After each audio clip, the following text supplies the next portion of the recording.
वह हमारा सेशन वह क्या बात है। वह क्या बात है कि सेशन में हमारे सभी ऑर्गेनाइजर्स तथा हमारे सभी जूम के माध्यम से जुड़े पार्टिसिपेंट और फेसबुक के माध्यम से जुड़े सभी पार्टिसिपेंट, सभी का आज के सेशन में बहुत बहुत स्वागत तथा सभी को जय जिनेन्द्र, जय जिनेन्द्र, जय जिनेन्द्र। और शाम के प्रोग्राम के बारे में आपको सबको बता दिया गया है। सभी लोग आदिनाथ भगवान की माता बनकर बैठेंगे, अच्छे से तैयार होकर। भगवान की माता बनने का सौभाग्य आज सभी को प्राप्त हो रहा है, तो सभी लोग भगवान की माता बनकर बैठेंगे, अच्छे से तैयार होके। सब लोग मैसेज को आगे आगे आगे आगे फॉरवर्ड कर दीजिए ताकि ज्यादा से ज्यादा लोग इसका फायदा ले सके।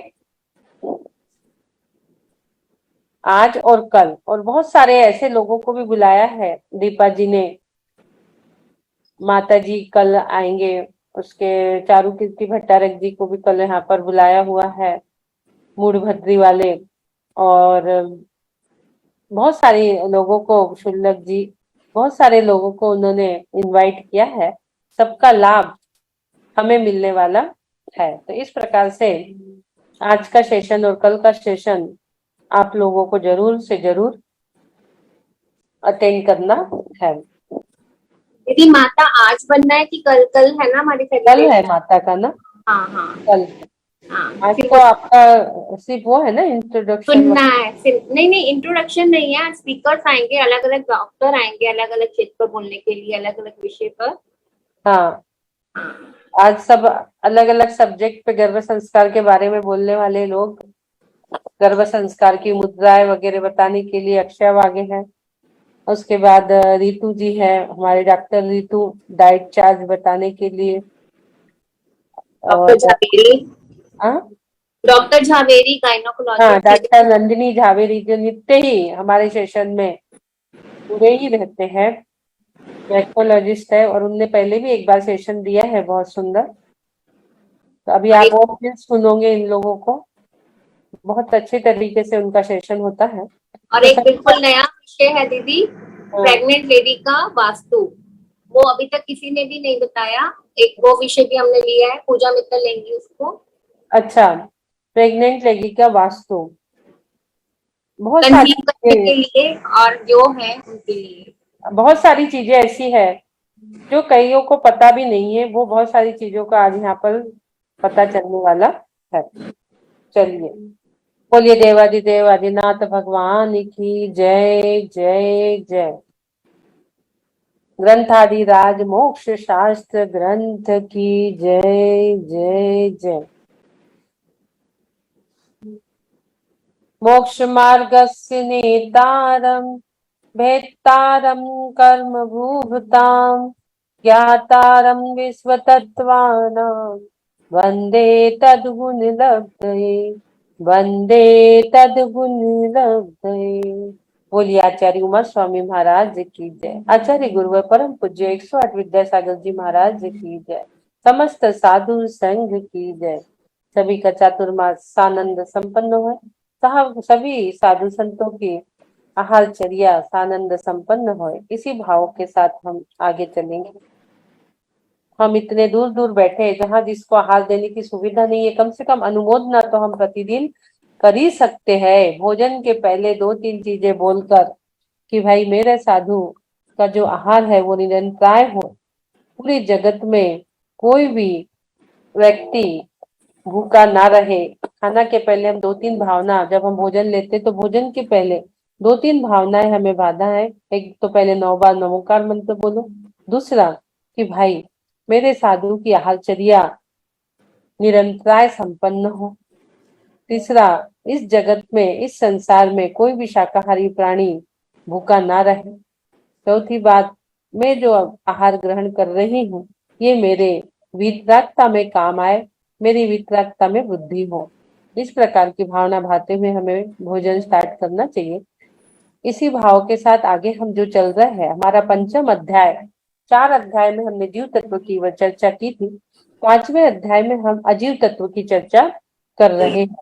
हम अजीव तत्व में उसके द्रव के गुण पर्याय को तो हम समझ ही रहे हैं। उसके बाद हमने 6 द्रव्य को समझा और 6 द्रव्य में हमने उसके पुद्गल के, अभी हम जो समझ रहे हैं पुद्गल के गुण, पुद्गल के, उसके बाद उसके पर्याय के लक्षण, और कल हमने जो समझा था पुद्गल के भेद, अणु और स्कंद के बारे में हमने कल समझा था। आगे आज जो हम समझने वाले हैं वो सत का लक्षण, आज जो हमारी चर्चा चलने वाली है वो है सत का लक्षण। और उसके बाद जो सूत्र आने वाला है, पहले 29 और 30 दो सूत्र हमारे आने वाले हैं, जिसमें हम द्रव्य का लक्षण और सत का लक्षण हम समझने वाले हैं। पुद्गल की चीजें कल हमने सब समझ ली थी। पुद्गल के अन्य प्रकार के भेद जो थे, सूक्ष्म स्थूल आदि, ये भी हमने समझा था। आगे अब हम 29 नंबर में पुद्गल स्कंदों, 26 नंबर में हमने पुद्गल स्कंदों की उत्पत्ति समझी, भेदाद अणु भी। कल हमारे 25, 26, 27, 28 जो अणु के भेद वगैरह जो होता है, कैसा होता है अणु, स्कंद कैसे होता है, और भेद संघात और दोनों मिलके कैसे चाक्षुषा होता है, भेद क्या है, संघात क्या है, भेद संघात क्या है, ये सारे एक उदाहरण के माध्यम से हमने समझा था। स्कंदाग्नि की उत्पत्ति के कारण क्या है ये भी हमने कल समझा था कि भेद संघात और भेद संघात, भेद संघात और भेद संघात, ये सब उत्पत्ति के कारण हमने सब कल समझा था। आगे अब हम चल रहे हैं द्रव्य का लक्षण। क्या है द्रव्य का लक्षण? क्या है? सत द्रव्य लक्षणम पढ़ेंगे। सत द्रव्य लक्षणम कौन पढ़ रहा है? पढ़ेंगे। तद्द्रव्य लक्षणम, सद्द्रव्य लक्षणम, सद्द्रव्य लक्षणम। बहुत सुंदर। आगे हम चलते हैं। सद्य विच्छेद, सत प्लस द्रव्य प्लस लक्षणम। क्या देख रहे हैं यहाँ पर हम? सत, द्रव्य और लक्षणम, तीन चीज देख रहे हैं। सत, सत्य यानी सत्य, नित्यता, जो है और है। अस्तित्व गुण, अस्तित्व गुण यानी है। अस्तित्व गुण क्या बताता है और है। द्रव्य यानी द्रव्य का लक्षण, द्रव्य यानी द्रव्य का, लक्षणम यानी लक्षण है। द्रव्य सदैव सत्ता अस्तित्व में रहता है। सत द्रव्य का लक्षण अर्थात सत, एग्जिस्टेंस, जो बदले जरूर पर जो है सो है। द्रव्य उसे कहते हैं जो कभी नाश को प्राप्त ही नहीं होता, जो कभी भी नाश को प्राप्त नहीं होता। द्रव्य सदैव रहता है। सत्ता यानी उसकी सत्ता बता रहे हैं। सत्य यानी सत्ता, जो उसकी हमेशा से है और हमेशा रहेगी। द्रव्य का लक्षण कैसा है? सत है यानी अस्तित्व है, अर्थात जो सत है वही द्रव्य है। अस्तित्व है और है, पहले भी था, अब भी है, आगे भी रहेगा। वस्तु स्वरूप को बताने वाले इस तत्व सूत्र में 5वें अध्याय में 29, 30, 32, 38 और 42 इन सूत्रों में मूल नींव रूप से बताया गया है, क्योंकि सतरूप वस्तु का ही विचार किया जाता है, जिसमें हैपन को बताया जाता है। अस्तित्व को बताता है कि वह द्रव्य है। यदि द्रव्य सत्ता हो तो ही दूसरे गुण हो सकते, इसलिए यहाँ सत्य को द्रव्य का लक्षण कहा गया है। दूसरे गुण हो सकते हैं, यदि द्रव्य, जो द्रव्य है वो सत्ता रूप हो तो ही दूसरे गुण हो सकते, इसलिए यहाँ सत्य को कहा है।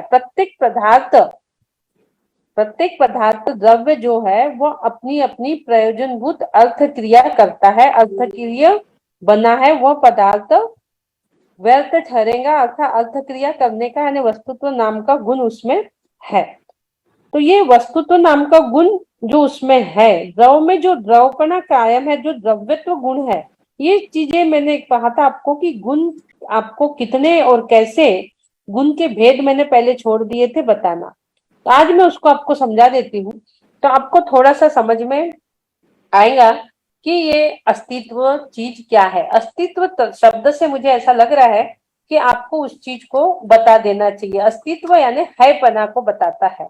अब ये जो अस्तित्व शब्द है, यही से गुण के भेद जो हम बताने वाले थे, यही से शुरू होता है। तो अभी आज हम उसको लेते हैं कि यह अस्तित्व किस चीज का गुण है। पहले हमने आपको बताया था द्रव्य किसे कहते हैं, गुणों के समूह को द्रव्य कहते हैं। गुण किसे कहते हैं, जो द्रव्य की संपूर्ण अवस्था और संपूर्ण भागों में पाया जाता है, उसे गुण कहते हैं। और गुणे के कार्य के परिणमन को पर्याय कहते हैं। ये तीन चीज हमने पहले आपको मुख्य टर्म से बताई थी। तो गुण जो है, जो द्रव्य की संपूर्ण अवस्था और संपूर्ण भागों में पाया जाता है, तो अस्तित्व भी वैसे ही है। तो गुण के दो भेद हो गए, गुण के दो भेद हो गए, एक सामान्य गुण और दूसरा विशेष गुण। तो सामान्य गुण के भी भेद हो जाते हैं। कितने भेद हो गए सामान्य गुण के? सामान्य गुण के 6 भेद हो गए। आप चाहे तो लिख सकते हैं, बहुत अच्छी बात है ये। सामान्य गुण के 6 भेद। पहला कौन सा हो गया? पहला हो गया अस्तित्व, जो अभी हम पढ़ रहे थे इसमें कि सत्य यानी अस्तित्व को बता रहा है को बता रहा है। तो पहला जो गुण हो गया, 6 गुण, अस्तित्व, वस्तुत्व, द्रव्यत्व, प्रमेयत्व, अगुण लघुत्व और प्रदेशत्व। 6 गुण सामान्य गुण है और विशेष गुण अलग। अस्तित्व गुण जो पहला है, अब अस्तित्व गुण किसे कहते हैं? हमने गुण की तो बता दी है आपको कि गुण की परिभाषा क्या है। तो अब जो सामान्य गुण 6 प्रकार के हैं, इसमें अस्तित्व गुण किसको कहते हैं? जिस शक्ति के कारण द्रव्य का कभी नाश न हो, किसी से उत्पन्न भी ना हो, उसे अस्तित्व गुण कहते हैं। अब ये अस्तित्व हमने सूत्र में देखा था, सत्य यानी अस्तित्व है और है जो है पना को बताता है। तो जिस शक्ति के कारण द्रव का कभी नाश नहीं होता और द्रव्य का कभी उत्पन्न भी नहीं होता, जो चीज पहले थी आज भी है आगे भी रहेंगी। सत्य यानी उसका सत्ता, जो पहले भी थी आज भी है आगे भी रहेंगी, उसको अस्तित्व गुण कहते हैं। है। जैसे हम हमेशा समझाते हैं, सोना का भी उदाहरण देते हैं कि पहले भी था, अभी भी है, आगे भी है। पहले भला ही वो अंगूठी के रूप में सोना था, उसको आज हमने मोल्ड करके हार बना लिया, पर वो सोना ही है। पहले भला ही ये अंगूठी थी, आज हमने हार बना लिया, कल हम और कुछ कंगन बना लेंगे, पर जो चीज सोना उसमें है। अस्तित्वपना, जैसे हमारी आत्मा अनादिकाल से है, आज भी है और अनादिकाल तक भी रहेंगी। उसकी पर्याय बदल जाएंगी, अभी अशुद्ध पर्याय है, आगे शुद्ध पर्याय सिद्ध अवस्था में रहेंगी। तो यानी जो द्रव्यपना है वो रहता ही है, वो अस्तित्व गुण है। अस्तित्व गुण क्या बता रहा है और है को बता रहा है। अस्तित्व गुण द्रव का वह गुण जिसके कारण द्रव का कभी विनाश नहीं होता, वो अस्तित्व गुण हो गया।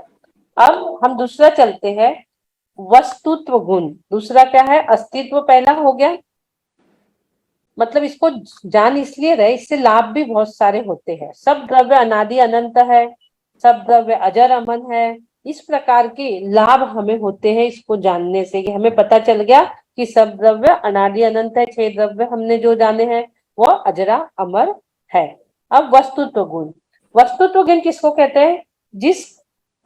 जिस शक्ति के कारण से द्रव्य में अर्थ क्रियाकारित्व, एक शब्द आएगा, अर्थ क्रियाकारित्व हो, उसको वस्तुत्व गुण कहते हैं। अर्थ, क्रिया और कारित्व, यानी वस्तुत्व गुण में वस्तु का कुछ तो अर्थ भी है, उसकी क्रिया भी है और कुछ कार्य भी वो कर रहा है। घड़ा है, उसमें जल भरा हुआ है, अर्थ क्रियाकारित्व। बिना अर्थ के, बिना प्रयोजन की वो चीज नहीं है। अर्थ क्रिया कारित्व, कोई भी गुण यानी निठल्ला नहीं है, खाली पीली नहीं बैठा है। कोई भी गुण निठल्ला नहीं है, खाली पीली नहीं है, वो कोई ना कोई कार्य अवश्य ही करता है और सब गुण अपना अपना कार्य करते हैं और सब सब जो द्रव्य है वो सब अपने अपने कार्य करते हैं। ये वस्तुत्व गुण बताता है। ये कौन बताता है कि कोई भी निठल्ला नहीं है, सब अपने अपने कार्य कर रहे हैं, सब अपना अपने कार्य में मग्न है। ये कौन बताता है? ये वस्तुत्व गुण बताता है। जैसे हमारी 5 उंगली है, यानी कोई किसी का कार्य नहीं कर रहा, सब अपने अपने कार्य में है। 5 उंगलियां है, ये अंगूठा का काम चिंगली कर रही है, अंगुष्ठ का काम कनिष्ठा करती है क्या? आप किसी चीज को प्रेस कर रहे हो अंगूठे से, खर्रा खाते हैं ना लोग, यदि वो छिंगली करेंगी क्या उसका काम? फर्स्ट फिंगर का काम जो है वो मिडल फिंगर करेंगे? नहीं। पेन का पकड़ना। 5 उंगलियां अपना अपना कार्य करें, यही वस्तुत्व गुण बता। कोई निठल्ली नहीं है, यदि एक भी नहीं रहेंगी तो बड़ी मुश्किल हो जाती है। तो कोई भी उंगली कोई निठल्ली खाली नहीं बैठी, सब अपना अपना कार्य कर रही है। इसी प्रकार वस्तुत्व गुण यही बताता है कि सब अपने अपने कार्य कर रहे हैं, कोई खाली पीली नहीं बैठा है। मतलब प्रयोजनभूत कार्य, और वो स्वतंत्र है, स्वतंत्रता बताती है। वस्तुत्व गुण क्या बताता है? स्वतंत्रता बताती है। सब स्वतंत्र है अपने अपने कार्य करने के लिए, कोई किसी पे कुछ डिपेंड भी नहीं है। अस्तित्व हो गया, वस्तुत्व हो गया। आगे हम चलेंगे द्रव्यत्व गुण, जो अब हमें द्रव्य के लक्षण हम पढ़ रहे हैं। उसमें अभी द्रव्यत्व गुण आया, इसलिए मेरी इच्छा हुई कि इसके बारे में आपको थोड़ा सा बता दिया जाए। तो द्रव्यत्व गुण किसे कहते हैं? जिस शक्ति के कारण द्रव्य में द्रवपना, जिस शक्ति के कारण द्रव की अवस्थाएं निरंतर बदलती रहती है, उसको द्रव्यत्व गुण कहते हैं। जिस शक्ति के कारण द्रव्य की अवस्थाएं बदलती रहती है निरंतर, उसको क्या कहते हैं? द्रव्यत्व गुण कहते हैं। निरंतर अवस्था बदल रही है। हम लोग पहले जो थे वो अब है क्या? पहले जो थे अब है क्या? और आगे वो रहेंगे क्या? निरंतर हमारी अवस्था बदल रही है। जैसे हमने सब्जियां लाई, हमने सोचा सब्जी भाई जैसी है वैसी ताजी रहे, इसलिए फ्रिज में रख दी। क्या फ्रिज में वैसी ही ताजी रहती है क्या? 3 दिन 4 दिन बाद क्या होती है? वो भी मुरझाने लगती है। तो क्या हो रही है? द्रव्यत्व गुण क्या बता रहा है? निरंतर बदलती हुई चीज, परिणमन। द्रव्यत्व गुण क्या बता रहा है कि जिस शक्ति के कारण उसकी अवस्था निरंतर बदलते रहती है, वो अवस्था जो बदल रही है वो किस कारण से बदल रही है? वो द्रव्यत्व गुण के कारण बदल रही है। द्रव्यत्व गुण हो गया। आगे अब हम चलते हैं चौथे नंबर का, प्रमेयत्व गुण। प्रमेयत्व गुण, अच्छा द्रव्यत्व गुण को जानने से लाभ भी बता दे। सब द्रव्यों की अवस्था निरंतर परिणमन उसका उसी में होता है। इसको जानने से लाभ क्या है द्रव्यत्व गुण को? कि सब द्रव्यों की अवस्था निरंतर परिणमनशील तो है, पर उसका उसी में हो रहा। प्रत्येक द्रव्य में, प्रत्येक गुण में भी निरंतर परिणमन उसी गुण की योग्यता के कारण हो रहा है। मेरी कोई पर्याय किसी दूसरी जीवों से, अजीवों से हो जाए, ऐसा नहीं है। सब्जी फ्रिज में रखे पर उसका परिणमन नहीं होगा इसलिए रखे, पर उसका परिणमन हो गया, 2 दिन 3 दिन बाद वो फ्रिज में भी खराब हो रही है। तो ये क्या हो गया? ये परिणमन हो गया। पर किस में हुआ? जिसका परिणमन उसी में हुआ। तो निरंतर परिणमन हो रहा जो अपने को दिख नहीं रहा। हम भी तो बढ़ते जा रहे हैं ना, हमारी भी तो उम्र बढ़ती जा रही, पर हमें दिख रही है क्या? हमें दिख रही है कि हम बढ़ते जा रहे हैं? नहीं दिख रहा है। ये जो प्रमेयत्व गुण है, ये जो निरंतरता, परिवर्तन, परिणमन जो हो रहा है, निरंतर जो परिणमन हो रहा है, ये द्रव्य के कारण हो रहा है। इस प्रकार से आगे अब हम चलेंगे। सामान्य गुण 3 हमने देखे, वस्तुत्व, अस्तित्व, वस्तुत्व, द्रव्यत्व। अब आ गया प्रमेयत्व गुण। प्रमेयत्व गुण किसे कहते हैं? जिस शक्ति के कारण द्रव्य किसी न किसी ज्ञान का विषय हो, उसे प्रमेयत्व गुण कहते हैं। बहुत काम की चीज है ये 6 सामान्य गुण, आपको निरंतर आपके दिमाग में दौड़ते रहेंगे। ये बहुत काम की चीज है, बहुत डिटेल में मैं आपको बता दे रही हूँ। इसको अच्छे से आपको ध्यान में आ भी रहा होगा, समझ भी रहा होगा। जिसे नहीं समझेगा वापस पूछ सकते हैं। प्रमेयत्व गुण यानी जिस शक्ति के कारण से द्रव्य किसी न किसी ज्ञान का विषय हो, उसे प्रमेयत्व गुण कहते हैं। द्रव्य किसी न किसी ज्ञान का विषय हो। जैसे किसी न किसी ज्ञान का विषय, उसे प्रमेयत्व गुण कहते हैं, ज्ञान का विषय। जैसे कोई वस्तु है, अब वो मति शुद्ध ज्ञान से तो जानी जा रही है। कोई एक वस्तु है, उसने अपने मति शुद्ध ज्ञान से उस वस्तु को जान ली कि ये आम है, ये वो है, ये है, वो है। यदि वो चीज मति शुद्ध ज्ञान में नहीं आएंगी तो अवधि ज्ञान में आएंगी, जो 5 ज्ञान है। कहीं ना कहीं ज्ञान का विषय तो बनेगा। अवधि ज्ञान में आएंगी, अवधि ज्ञान में नहीं आएंगी तो मणपर्याय ज्ञान में आएंगी, कि भाई उनके मन में आ जाएगा कि हाँ ये चीज वो है। मणपर्याय ज्ञान में नहीं आएंगी तो केवल ज्ञानी ने गाया है, जो होना है सो निश्चित है। केवल ज्ञानी के ज्ञान में तो आना ही है। केवल ज्ञानी के ज्ञान से कोई चीज छुपी नहीं है।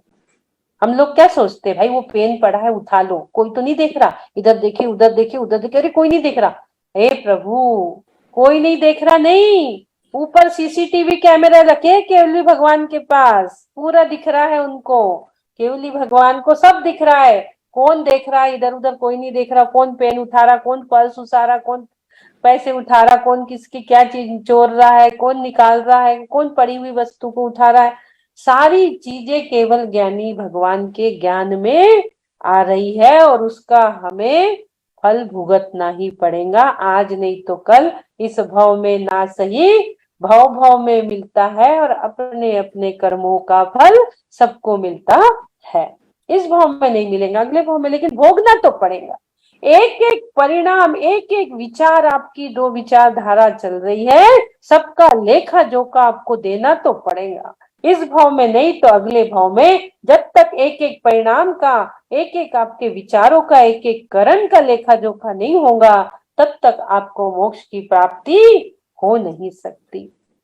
तो ये जो प्रमेयत्व गुण है, ये क्या बता रहा है कि किसी न किसी ज्ञान का विषय है। मति श्रुति से छोड़ा तो अवधि में आ गया, अवधि ज्ञान से छूटा तो मणपर्याय ज्ञान में आ गया।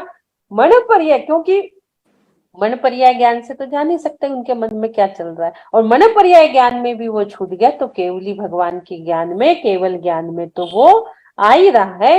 ये प्रमत्त गुण बताता है। 4 हो गए। आगे हम चलेंगे अब अगुल लघुत्व गुण। अब प्रमेयत्व गुण को जानने के लाभ भी है कि पर पदार्थों में शुभाशुभ भावों में ज्ञेय ज्ञायक संबंध स्थापित हो जाता है। संसार में जितने पदार्थ है वे मात्र ज्ञेय, और मेरी आत्मा जो है वो ज्ञायक है। ये सब हमें प्रमेयत्व गुण के कारण पता चलता है कि पर पदार्थ में शुभाशुभ ज्ञेय ज्ञायक क्या चीज है। ये सारी चीजें हमें प्रमेयत्व गुण के कारण पता चलती है। आगे हम चलते हैं अगुल लघुत्व गुण। अगुरु लघुत्व शब्द सुना है? अगुरु लघुत्व, अगुल लघुत्व शब्द सुना है आपने? अगुरु और लघुत्व। तो जिस शक्ति के कारण से द्रव्य में द्रव्यपना कायम रहता है, क्या कह रही हूं मैं, सुनेंगे आप ध्यान से। आचार्यों ने क्या कहा है? जिस शक्ति के कारण से द्रव्य में द्रव्यपना कायम रहता है। द्रव्य का वह गुण जिसके कारण वह अपने स्वरूप में अवस्थित रहता है। जिस शक्ति के कारण वह अपने स्वरूप में अवस्थित रहता है, इन शक्ति के निमित्त से। जैसे एक द्रव्य दूसरे द्रव रूप नहीं होता। जिस शक्ति के कारण द्रव में द्रवपना कायम रहता है, एक द्रव्य दूसरे द्रव रूप नहीं होता, एक गुण दूसरे गुण रूप नहीं होता, और द्रव में रहने वाले अनंत गुण बिखर कर अलग अलग नहीं होते। उस शक्ति को अगुल लघुत्व गुण कहते हैं। परिभाषा थोड़ी सी बड़ी है इसकी। जिस शक्ति के कारण द्रव में द्रवपना कायम रहता है, एक द्रव दूसरे द्रव रूप नहीं होता, एक गुण दूसरे गुण रूप नहीं होता, और द्रव में रहने वाले अनंत गुण बिखर कर अलग अलग नहीं होते, उसे अगुल लघुत्व गुण कहा जाता है। अब द्रव में द्रवपना कायम, एक गुण दूसरे गुण रूप नहीं होता। जो ज्ञान गुण है, क्या कभी दर्शन रूप होता है? दर्शन गुण जो है वो कभी ज्ञान रूप होता है? नहीं होता है। जो 6 द्रव्य, धर्म द्रव्य, अधर्म द्रव्य रूप, ये जीव द्रव्य, अजीव द्रव्य रूप, जीव पुद्गल रूप, पुद्गल अजीव, जीव रूप, ऐसा कुछ होता है? नहीं होता। तो जिस शक्ति के कारण द्रव्य में द्रव्यपना कायम रहता है, अर्थात एक द्रव्य दूसरे द्रव रूप नहीं होता, एक गुण दूसरे गुण रूप नहीं होता, और द्रव में रहने वाले अनंत गुण कभी बिखर कर अलग अलग नहीं होते। इस प्रकार से अगुण लघुत्व गुण की बात यहाँ पर कही है। अगुण लघुत्व गुण के कारण कभी मतलब गुण ये भी नहीं होता कि गुण कम हो गए ज्यादा हो गए, जो जितने हैं वो गुण वो रहेंगे। उसमें षटगुण हानि वृद्धि हो सकती है।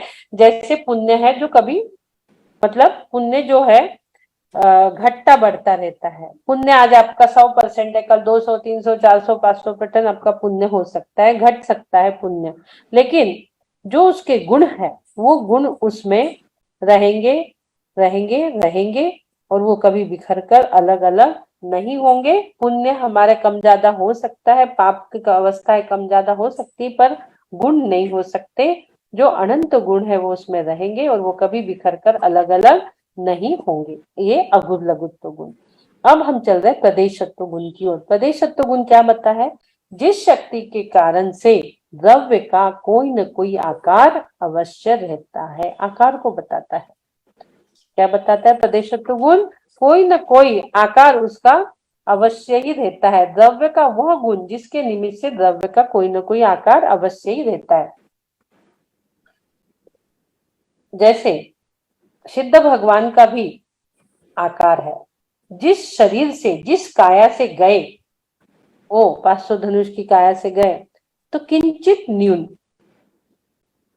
निकम्मा 8 गुणा किंचुन्ना चरम देह दो सिद्धा, किंचित न्यून शरीर से 80 to 85% के अवगाहना से जो शरीर था उनका, उससे थोड़ा सा किंचित न्यून, थोड़ा सा छोटा, उससे वह उसी आकार से जाके सिद्धालय में विराजमान हो गए। कोई ना कोई आकार जरूर रहता है, कोई ना कोई शरीर का आकार, नाक कान आदि नहीं रहते पर थोड़ा सा आकार रहता है। उसमें नाक कान नहीं रहते। सिद्ध की मूर्ति आप देखोगे नाक कान ऐसे नहीं दिखेंगे, लेकिन एक आकार जरूर दिखेगा। वो निराकार है, पर हम बोलने में कि जिस आकार से गए हैं वो आकार वहां रहता ही है। निराकार तो मात्र सम्यक दर्शन है, ज्ञान का भी कोई ना कोई आकार है। आगे यहाँ तक आप लोग को समझ गया होगा। प्रदेशत्व गुण 6 गुण आपके हो गए, कोई ना कोई आकार यानी कोई ना कोई आकार का विषय। अब 6 जो सामान्य गुण हमने आपको बताए, अस्तित्व हैपना, वस्तुत्व अर्थ क्रियाकारित्व, कोई ना कोई क्रिया करना निठल्ला नहीं है। अस्तित्व, वस्तुत्व, द्रव्यत्व, द्रवपना मतलब उसकी अवस्था बदलेंगी पर द्रवपना जो है वो कायम रहेगा। द्रव में परिणमन हो सकता है पर जो चीज जो है वो द्रव में द्रवपना उसका कायम रहेगा। प्रमेयत्व गुण कोई ना कोई ज्ञान का विषय।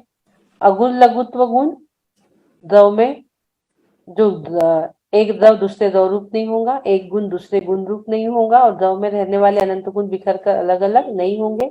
और प्रदेशत्व गुण किसी प्रकार का आकार उसमें है। इस प्रकार से हमने 6 सामान्य गुण को समझे। जो विशेष गुण है वो 6 द्रव्यों में, जैसे जीव द्रव्य में विशेष गुण क्या है? दर्शन, ज्ञान, चेतना। पुद्गल का क्या है? स्पर्श, रस, गंध, वर्ण। धर्म द्रव्य के क्या है? गति हेतुत्व, जो हम रोज ही पढ़ा रहे हैं। अधर्म द्रव्य का विशेष गुण क्या है? स्थिति हेतुत्व। आकाश द्रव्य का अवगाहन हेतुत्व, और काल द्रव्य का परिणमन हेतुत्व। तो ये 6 विशेष गुण 6 द्रव्यों के ये विशेष गुण है। सामान्य गुण पढ़ा हमने और विशेष गुण हमने जाना। ये बताना इसलिए था जरूरी कि अभी जो हम 29 नंबर का श्लोक पढ़ेंगे उसमें ये बताना जरूरी था आपको। विशेष गुण यानी जो सब द्रव्यों में न रहकर अपने अपने द्रव्य में रहते उनको विशेष गुण कहा जाता है। सब द्रव्यों में न पाए जाकर वो अपने अपने में रहते हैं। अब धर्म द्रव्य का जो गति हेतुत्व है वो अपने में ही रहेगा, तो वो जीव द्रव्य का जो ज्ञान दर्शन चेतना है वो अपने में रहेगा। तो सब द्रव्य में रहकर वो अपने अपने द्रव्य में रहते हैं, उनको विशेष गुण कहते हैं। और जो समस्त द्रव्य में रहते हैं उनको सामान्य गुण कहते हैं। जो समस्त द्रव्य में रहते हैं, तो 6 द्रव्य में जो विशेष गुण है वो 6 द्रव्य के हमने बताया, और सामान्य गुण जो है वो भी हमने आपको यहाँ पर समझा दिए। आगे हमारा जो चल रहा था, जो 29 नंबर का श्लोक उसको मैं शेयर करती हूँ। सत द्रव्य लक्षणम, ये सत, सत द्रव्य लक्षणम, सत जो सत्या, जो अस्तित्व को बताती है, सामान्य गुण का पहला गुण जो हमने बताए थे अस्तित्व। तो प्रत्येक पदार्थ द्रव्य जो है वह अपनी अपनी प्रयोजनभूत अर्थ क्रिया करता है। प्रत्येक द्रव्य अपनी अपनी प्रयोजनभूत अर्थ क्रिया करता है, यानी अर्थ क्रियाकारित्व। ये काय का गुण हो गया? वस्तुत्व गुण का। अस्तित्व में है, वस्तुत्व में वो अर्थ क्रियाकारित्व हो गया। अर्थ क्रिया बिना वह पदार्थ व्यर्थ ठहरेगा, कुछ न कुछ वो करता रहता है, ये वस्तुत्व गुण का नाम हो गया। वस्तु है, अपने रूप से है और रूप से नहीं भी है। फिर सब पदार्थ द्रव्यत्व यानी पलटना, परिणमन बताता है। और वस्तु परिणमती है, परिणम के बिना कोई वस्तु नहीं है। लेकिन किस रूप में परिणमती? तो अपने रूप से परिणमन करती है। किसी पर रूप नहीं परिणमती, यानी एक द्रव्य दूसरे द्रव्य रूप नहीं होती, वो द्रव्य अपने में ही परिणमन करता है। और एक दूसरे गुण रूप नहीं होता, किसी द्रव्य के अनंत गुण बिखर कर जुदे जुदे नहीं हो जाते, वो अगुण लघुत्व गुण कहता है। अभी हमने पढ़ा है, जो भी वस्तु है उसमें अपने को जानने का प्रमेयत्व गुण भी है। प्रत्येक वस्तु किसी न किसी ज्ञान का विषय बनता है और वस्तु का अपना एक प्रदेशत्व यानी स्व आधार है। इस प्रकार 6 सामान्य गुण प्रत्येक द्रव्य में होते हैं। ये जो सामान्य गुण है 6 प्रत्येक द्रव्य में होते हैं।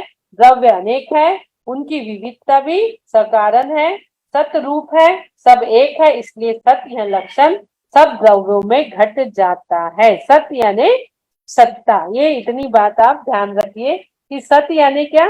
सत्ता हो गई। तो सत द्रव्य लक्षणम अर्थात सत एक्सिंटन, जो बदले जरूर पर वो उसी का उसी रूप रहता है। द्रव्य जो है वो सदैव सत्ता उसकी जो है अस्तित्व पन्या जो है वो रहता है और है। तो अब आचार्य अगला सूत्र भी बताते, उसको पढ़ना आज हमको जरूरी है। ये देखेंगे हम उत्पाद वै द्रव युक्तम सत। सत किसे कहते हैं? सत जो हमने पहले देखा वो किसे कहते हैं, वो समझाने के लिए आचार्य ने अगला सूत्र लिखा है, उत्पाद वै द्रव युक्तम सत। पढ़ो। उत्पाद व्यय द्रव्य युक्तम सत्। उत्पाद वै द्रव्य युक्तम सत। पढ़िए, कौन पढ़ रहा है? और उत्पाद वै द्रव्ययुक्तं सत्। द्रव्ययुक्तं सत्। उत्पाद द्रव्ययुक्तं सत्। उत्पाद व्यय द्रव्ययुक्तं सत्। चलिए, बहुत सुंदर। बंद कर लीजिए अपने माइक। सत का मतलब कायम रहना। अभी हमने पढ़ा, जो है वो सत्ता उसका कायमपना बताता है। सत मतलब कायमपना। बिना गुण पर्याय के कोई द्रव्य नहीं है और द्रव्य के बिना गुण पर्याय नहीं है सत। तो जो उत्पाद वय और ध्रुव संधि विच्छेद करेंगे, उत्पाद प्लस वय प्लस द्रव्य प्लस युक्तम सत। शब्दार्थ उत्पाद यानी नवीन पर्याय की उत्पत्ति, वय यानी पुरानी पर्याय का नाश, वय और द्रव्य यानी वस्तु का सदैव अस्तित्व, युक्तम यानी युक्त, सत यानी अस्तित्व है और है। जिसमें उत्पाद वय और द्रव्य तीनों पाया जाता है वह सत है। अब इसको उदाहरण से समझेंगे हम। सत माने जिसमें उत्पाद वय और द्रव तीनों पर्याय पाई जाती है। पहले हमने पढ़ा सत द्रव्य लक्षणम। हमने पहले क्या पढ़ा? सत द्रव्य लक्षणम यानी द्रव्य का लक्षण, लक्ष्य, द्रव्य का लक्षण। किसी चीज का कोई ना कोई लक्षण अवश्य होता है। हम व्यवहार में भी कहते हैं उसके लक्षण ये है, उसके लक्षण ये है, वो ऐसी है, वो ऐसे। तो लक्षण, हर चीज का कोई ना कोई लक्षण। तो यहाँ पर सत हमने क्या पढ़ा? द्रव्य का जो लक्षण पढ़ा वो सत द्रव्य लक्षण सत है। अस्तित्वपना को बता रहा है, सत्ता को बता रहा है कि है। अब वो सत शब्द जो बता रहा है, वो सत को यहाँ पर बताने के लिए कि सत किसे कहते हैं, आचार्य ने दूसरा सूत्र रच दिए, उत्पाद उत्पाद वय द्रव्य युक्तम सत। तीन चीज इसमें आई, ध्यान रखना, उत्पाद, वय और द्रव्य, ये तीन चीज को मिलाकर ही सत होता है। जो उत्पाद, वय और द्रव्य से युक्त है वही सत है। सत माने जिसमें उत्पाद, वय और द्रव्य तीनों पाए जाते हैं। उत्पाद यानी क्या हो गया, नई पर्याय की उत्पत्ति होना, वय यानी जो पिछली पर्याय था उसकी नाश होना, और द्रव्य यानी जो वस्तु है वो वस्तु का रहना। जैसे उदाहरण के लिए, हमने जो हमारे पास बहुत सारे पुराने गोल्ड वगैरह है, मान लो, वो गोल्ड को हमने क्या किए, पुराना जो गोल्ड था उसको हमने क्या किया, जो अंगूठी टूटी पड़ी या कुछ भी, तो हमने उसको दिया कि बेटा जाओ इसको बदल के दूसरी चीज ले आओ, हमने उसका हार बना लिया। तो जो पुरानी पर्याय उसकी अंगूठी थी उसका व्यय हो गया, जो नई पर्याय में हार बन के आया, अंगूठी के जगह कंगन बन के आए, वो उत्पाद हो गया, नई चीज। लेकिन जो सोना था वो द्रव्य, वो वैसे के वैसे ही रहा।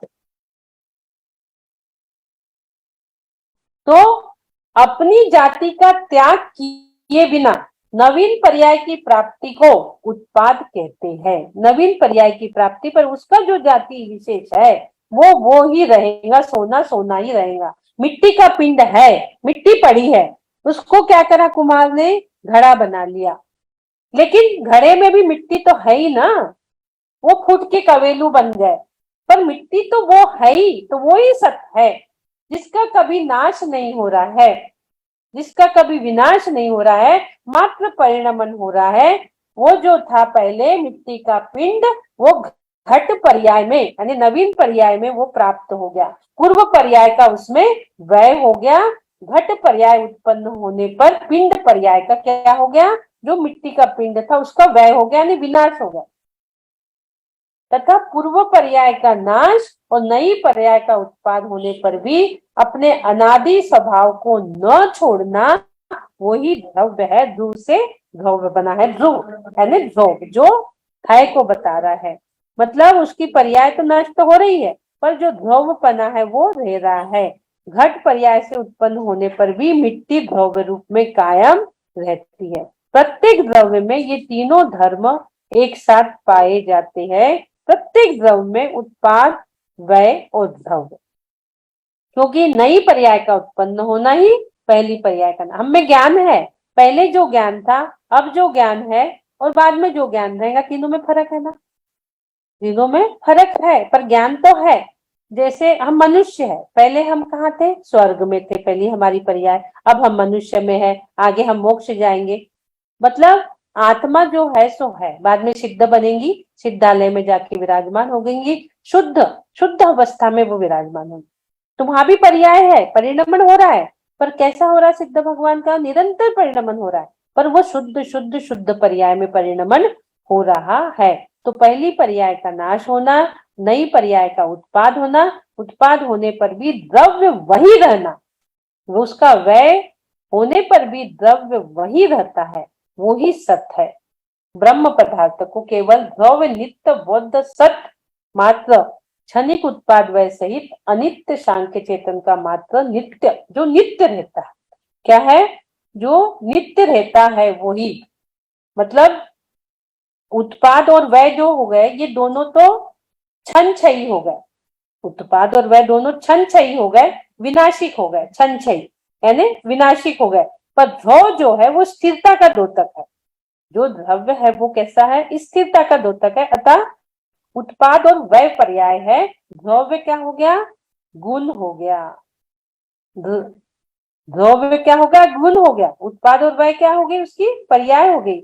इस प्रकार द्रव्य को उत्पाद, व्यय, द्रव्य लक्षण वाला कहा अथवा गुण और पर्याय वाला कहना बात एक ही है। उसको उत्पाद, व्यय, ध्रुव वाला कहो या द्रव्य को गुण पर्याय वाला कहो, क्योंकि जो उसका गुण है वो तो उसका गुण रहेगा, उसकी पर्याय बदलते रहेंगी। इसलिए हमने गुण के भेद आपको यहाँ पर समझाए थे।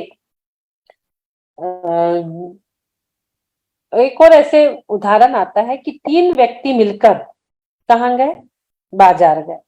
वे 3 व्यक्ति कौन है? उत्पाद, व्यय, ध्रुव। 3 व्यक्ति मिलकर बाजार गए। एक सुवर्ण घट का इच्छुक था, एक को सोने का घड़ा चाहिए था, और दूसरा जो था वो उसको सोने का मुकुट चाहिए था। 3 व्यक्ति बाजार गए। एक को चाहिए था कि सोने का घड़ा मिल जाए और एक का था कि मुझे मुकुट मिल जाए। तो तीसरा जो था वो सब चीज देख रहा था, उसकी ऐसी कोई अभिलाषा नहीं थी। तो चलते चलते एक सुनार की दुकान पर पहुंचे।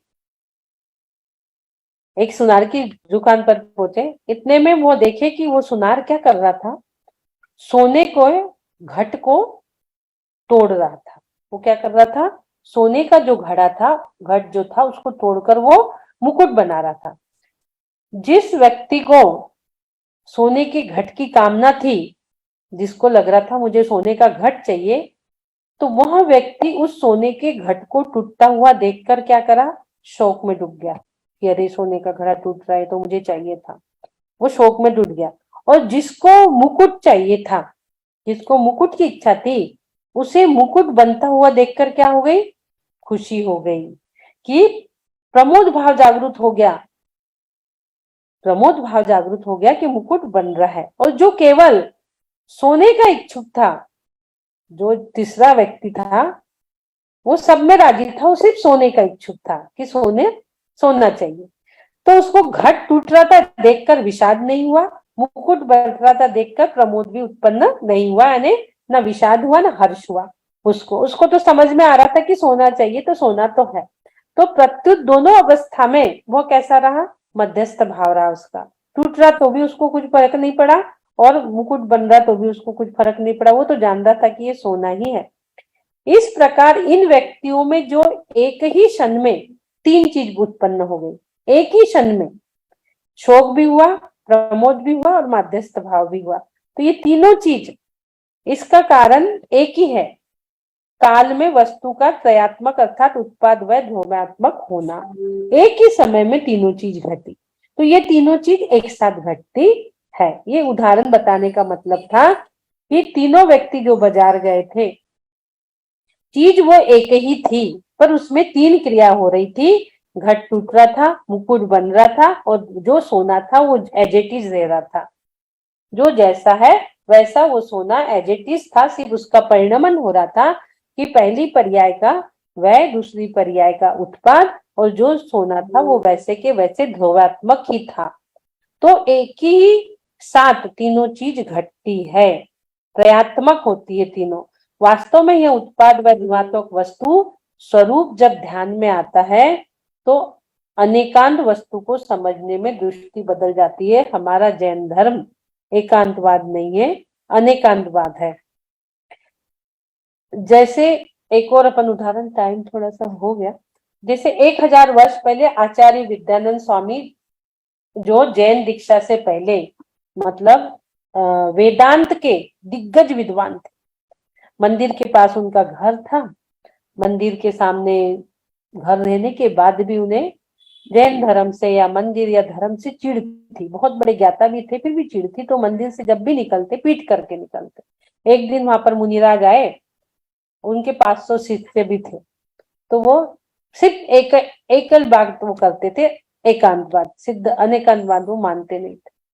एक दिन एक मुनिराज आए, तो मुनिराज कुछ श्लोक वगैरह वहां पढ़ रहे थे। वो श्लोक उनके कानों में पड़े, तो वो जो स्तोत्र उनको सुहावना लगा, तो वो मंदिर चले गए क्योंकि इतना अच्छा स्तोत्र है।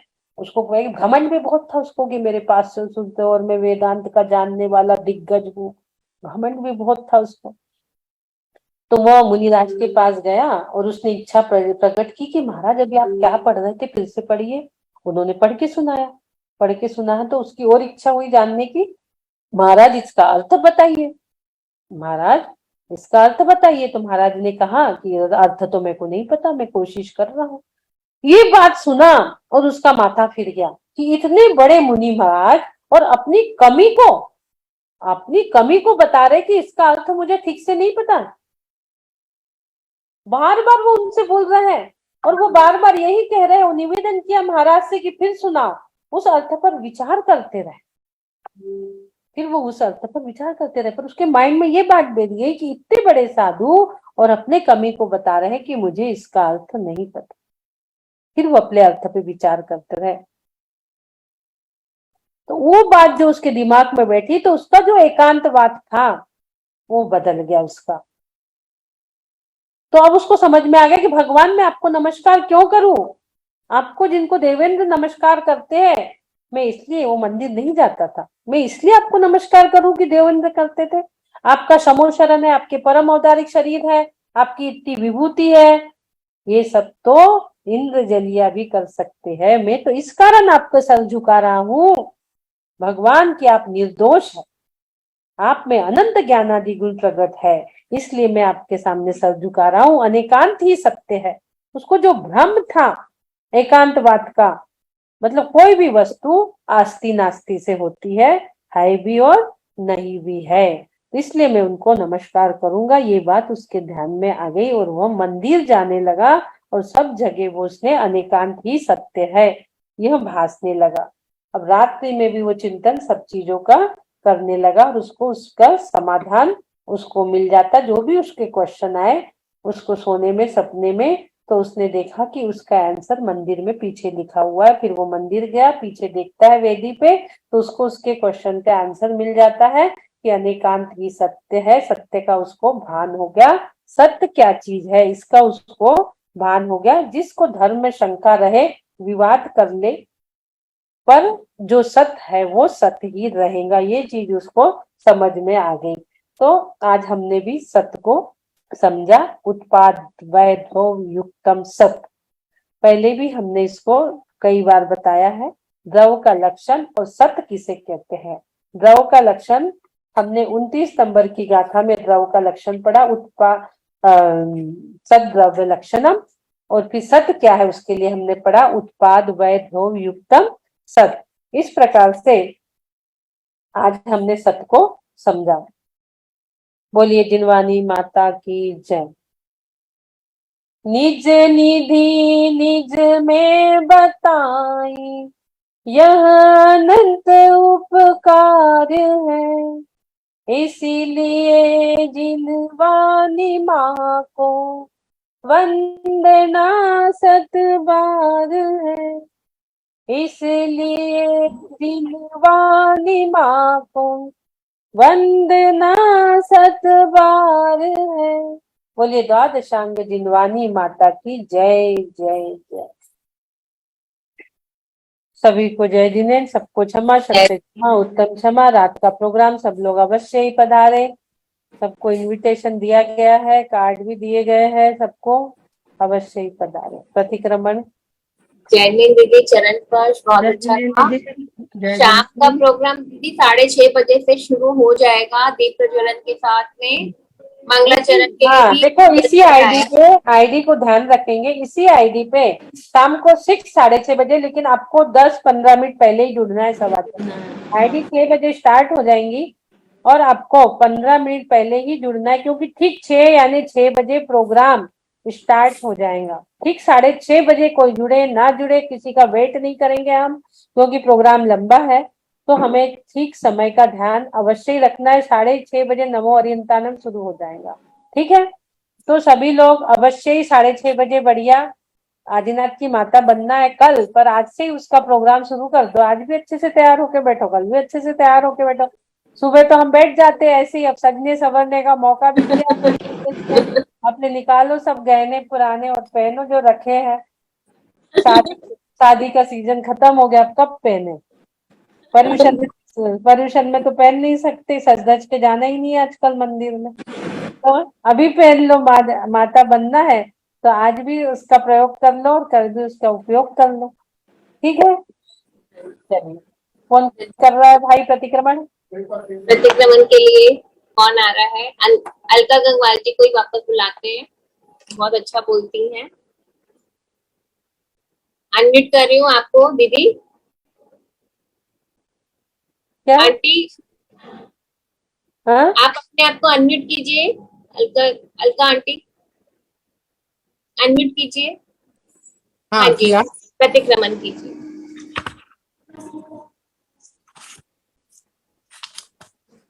जय बोलो आदिनाथ भगवान की जय हो, जय हो, जय। मुझसे मन वचन काया द्वारा कृतकृति अनुमोदना द्वारा समारंभ समारंभ आरंभ द्वारा क्रोध मान माया लोभ द्वारा प्रमाद इत्यादि विभावों द्वारा इस भव में या मेरे पूर्व भव में सच्चे देव गुरु की अविनय हुई हो, व्रतों में अतिक्रम व्यतिक्रम अतिचार अनाचार का दोष लगाया हो, एकेंद्रिय से लेके पंचेंद्रिय तक मेरी किसी जीव की मेरी ओर से हिंसा हुई हो, विराधना हुई हो, दिन या रात में लगाए सर्व दोषों का मैं पश्चाताप करती हूँ, क्षमा मांगती हूँ। मेरे सभी दोष मिथ्या हुए, मैं मुझ में रहूं, मैं मुझ में रममान हो।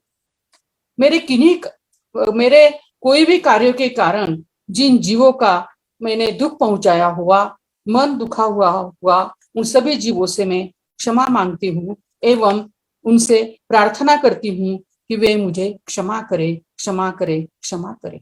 मैं आपको साक्षी मानकर संकल्प लेती हूँ कि मेरी ऐसी गलतियों मैं फिर से नहीं करूंगी।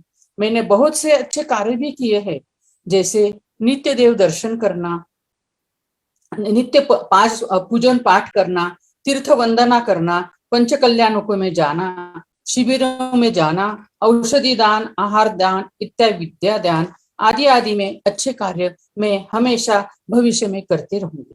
मेरे संपर्क में जो भी आए उन्हें मैं अच्छे कार्य करने के लिए प्रेरित करूंगी और बुरे कार्य नहीं करने के लिए उनको मैं बताते रहूंगी।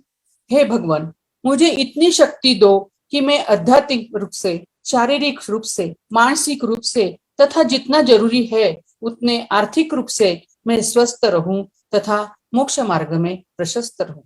इन्हीं भावना के साथ में यह अनुष्ठान कर रही हूँ कि ये अनुष्ठान मेरा अंतिम सांस तक निर्विघ्न चलता रहे। जिस दिन मेरे अनुष्ठान करने की स्थिति ना हो, उसी दिन उसी क्षण मेरा देह परिवर्तन हो जाए। मैं स्वस्थ हूँ, मैं स्वस्थ हूँ, मैं स्वस्थ हूँ, मैं स्वस्थ हो रही हूँ, मैं स्वस्थ हो रही हूँ, मैं स्वस्थ हो रही हूँ, मैं स्वस्थ हो चुकी हूँ, मैं स्वस्थ हो चुकी हूँ, मैं स्वस्थ हो चुकी हूँ। स्वस्थोहम स्वस्थोहम स्वस्थोहम। ओम नमः आरोग्योहम, ओम नमः आरोग्योहम, ओम नमो आरोग्योहम, ओम नमः सिद्धेभ्यः, ओम नमः सिद्धेभ्यः, ओम नमः सिद्धेभ्यः। ओम शांति, ओम शांति, ओम शांति, ओम सुखम, ओम सुखम, ओम सुखम। जय बोलो पंच परमेष्टि भगवान की जय हो, जय हो, जय हो। दीदी को चरण स्पर्श और सभी जूम में अटेंड किए हुए मेरे भाइयों बहनों को जय जिनेन्द्र, जय जिनेन्द्र, जय जिनेन्द्र। उत्तम क्षमा सबको क्षमा सबसे क्षमा, उत्तम क्षमा सबको क्षमा सबसे क्षमा। जय जिनेन्द्र, जय धन्यवाद। जिनेन्द्र, बहुत बहुत धन्यवाद आपका, बहुत अच्छे से बोला आपने। और ओम नमः उत्तम क्षमा सबसे क्षमा सबको क्षमा। पुनः एक बार सभी से रिक्वेस्ट कर रहे हैं, आप सभी को आज आना है। अलका आंटी आपको भी आना है। हाँ जी, जरूर जरूर, क्यों नहीं, रोज अटेंड करती हूँ मैं जो भी प्रोग्राम है वो। नहीं, आज शाम को भी अटेंड करना है। हाँ हाँ, जितने भी जूम पर हैं हम सबके नाम नहीं ले सकते, आप सभी से हाथ जोड़कर करबद्ध निवेदन है, सभी लोग आज के प्रोग्राम में आइए और आकर देखिए, कुछ नए तरह का प्रोग्राम मिलेगा आपको आज भी और कल भी। और कल के लिए आज से तैयारियां शुरू कर लीजिए। जैसे दीदी ने कहा, हम जैसे शादी ब्याह के फंक्शन में जाते हैं उसी प्रकार से तैयार होके सबको आना है। जो लोग मेहंदी लगवा सकते हैं, माता का रूप धारण कर सकते हैं, माता तो हम लोग हैं ही, वो एक बार अपने आप को प्रेजेंट भी करना है कि हम भी माता मरु देवी, ऐसे आभास के साथ में। तो इसी फीलिंग के साथ कि हम भी माता मरु देवी का ही रूप है, तो माता त्रिशला है, माता वामा है, इस तरह से हम लोग अपने आप को प्रेजेंट करेंगे कल के प्रोग्राम में। और आज से उसकी तैयारियां शुरू करते हैं। जय जय सभी को सुप्रभात। कल हमारे को 2 गुरु महाराज जी के भी दर्शन होंगे, चैतन्यमती माता जी के और हमारे स्वामी जी मूल बद्री के भट्टारक जी, उनको भी इनवाइट किया गया है। और हो सकता है कोई और गुरु भी आ जाए। प्रयास में लगी हूँ, दिन का आशीर्वाद हमें मिल जाएगा। आगे लेते हैं आपका प्रोग्राम अवश्य ही अच्छा होगा। All the best. Thank you, यही विशेष चाहिए हमें। बहुत घबराहट हो रही है, कल तो तबियत ही खराब हो गई है। तो बहुत अच्छे ढंग से करते हो आप सब प्रोग्राम, बहुत अच्छे ढंग से करोगे, कोई प्रॉब्लम नहीं। आप तीनों भी एक्सपर्ट है। वही मैं कह रही हूँ, मेरी टीम बड़ी अच्छी है, मेरे को बहुत सपोर्ट करते हैं। सुमन लता जी, ये संगीता जी और आप तीनों भी बहुत एक्सपर्ट हो गए दीदी के अंडर रहकर। हमारी गुरु इतनी अच्छी है, तो हमको जो मार्गदर्शन मिला है वो वही तो है, अपने गुरु अच्छे करके तो अपन आगे बढ़ रहे हैं। आज तो दीदी ने बहुत अच्छे ढंग से समझाया, बहुत जल्दी फैलमाया। बहुत अच्छा। ठीक है, जय जी, मंगल करते हैं दीदी। जय जिनेन सभी को। दीपा जी एक चीज और बोल दीजिए कि जितनी भी घरों में प्रेग्नेंट लेडी हो या कंसीव करने वाली हो, उनको भी बोल दें प्रोग्राम अटेंड करें ताकि वो लाभान्वित हो सके। और बहुत जल्दी हम इसके ऊपर एक नई वर्कशॉप भी लेकर आ रहे हैं, क्योंकि जितने लोगों से हमारी बात हो रही है, डॉक्टर से बात हो रही है, वो उन्होंने और भी नए नए आइडियाज दिए हैं हमको इसके बारे में। तो बहुत जल्दी हम एक नया प्रोग्राम और प्लान करेंगे, वर्कशॉप लेकर आएंगे इनके लिए, जिनको कंसीव करना है और जो प्रेग्नेंट है उनको आगे क्या करना चाहिए। हम लोग संस्कार तो दे रहे हैं, संस्कार से रिलेटेड उन्हें अपनी चीजें और क्या कर सकते हैं, किस तरह से अपना ध्यान रख सकते हैं, कैसे उनकी प्रज्ञा जागृत हो, वो सब भी हम सब लेकर आ रहे हैं। एक नया कोर्स 3 दिन का वो भी वर्कशॉप रहेगा। मतलब चीज कदम बढ़ाए तो आगे मंजिल भी मिलती जा रही है। बहुत सारी चीजें आ रही हैं। मंगल करें दीदी। चले गए दीदी। दीदी है ना होस्ट। चलिए हम लोग लीव कर देते हैं, दीदी कर देंगे। जय गुरु सभी को। जय जिनेश, जय जिनेश।